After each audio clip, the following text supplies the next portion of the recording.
everybody. Alright, here you go. Alright, good evening everybody. I'd like to talk a little bit about concealed carry and what it can do for you as far as protection. A little bit of statistics from the FBI database on the deterrence of crime, and some of the ways you can protect yourself through the concealed carry program. All right. A lot of people are anti-gun. They're anti-concealed carry. A lot of people are afraid of weapons. They don't know exactly what they can do for you and how you can protect yourself with those weapons. And we're seeing that a lot. A lot of things are happening as far as like active shooter situations. We're having a lot of events where people are getting hurt, and something as simple as a concealed carry law could really help out in these situations. So we're going to talk a little bit about that. Now, to start off with my first topic on the deterrence of crime. Based off of the FBI's databases, their statistics provided from the year 2000 and prior, as analyzed by John R. Lott Jr. He's a statistical analysis. He does statistical analysis on things like this in order to identify trends and see exactly what works and what doesn't work. Well, since the implementation of concealed carry laws throughout the United States, we've seen a drop in murder rates from 8.5%, rape rates 5%, aggravated assaults 7%, and robberies 3%. Now that's a pretty big number. Those percentages may seem very small to you, but based off of the general numbers of those crimes that are being committed, that's a really big thing.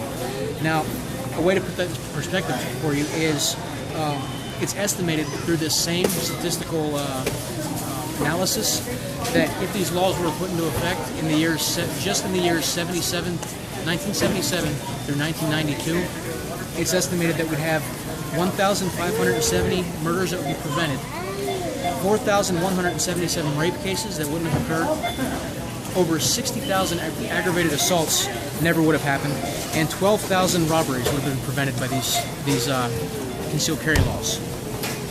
Those are some pretty staggering numbers, considering the fact that we have, just in my town alone, we only have roughly 30,000 people. So if you consider 60,000 aggravated assaults, that's a big number. That's twice the population of Cambridge, Maryland. It's pretty big. Now, I kind of want to go into a little bit of the people who are using these concealed carry laws. All right. A lot of people have the misconception that the police don't really do any background checks on people. They just hand out these concealed carry permits to people. People who have them are nothing but criminals. People with guns are the ones that breed violence, things like that. Well, it's actually not the case. If you look at another set of data that was provided by the state of Texas in 2000 and analyzed by William Stragent, he's a engineering statistician. It's estimated that anybody that has a concealed carry permit, concealed carry holders are 5.3 times less likely to commit any type of violent offense, and 14 times less likely to commit non-violent offenses.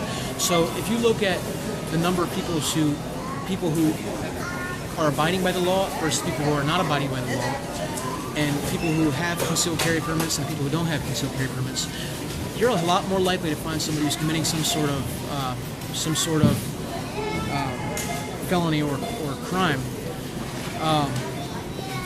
that doesn't have a concealed carry permit, which goes into protection.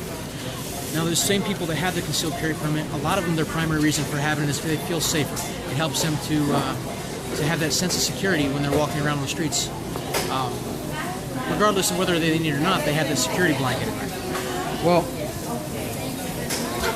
in 2013, Wall Street Journal reported that the average police response in America is 11 minutes. Now, that's 11 minutes where you don't have somebody coming to help you. It's 11 minutes with you and the perpetrator conducting some sort of crime against you. That's 11 minutes where a murder could be committed. It's 11 minutes where a burglary could be committed. And you're on your own, just you and that perpetrator. Well, perfect example of how you having a concealed carry permit can help you out is just happened today. State of Oklahoma. Man got fired from work.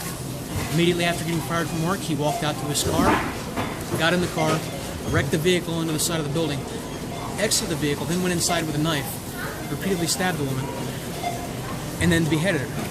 Once he finished with her, he moved on to a second person. In the process of stabbing that person repeatedly, a citizen with a concealed carry permit from the state of Oklahoma shot and disabled that perpetrator, effectively saving the person, that second individual's life. So that wasn't the police that stopped him. That wasn't some just random guy with it's just basically just some guy, some do-gooder with a concealed carry permit who effectively stopped a second murder from occurring. So to recap what I've gone over right now, I've gone over a little bit on how the concealed weapon program has deterred crime over the years, the people who have it, the statistics based off of the crime data of those individuals, as well as the benefit of having a concealed carry permit. So hopefully you guys have been a little bit more educated as to the concealed carry program and how it can benefit you, and you become supporters of this concealed carry program.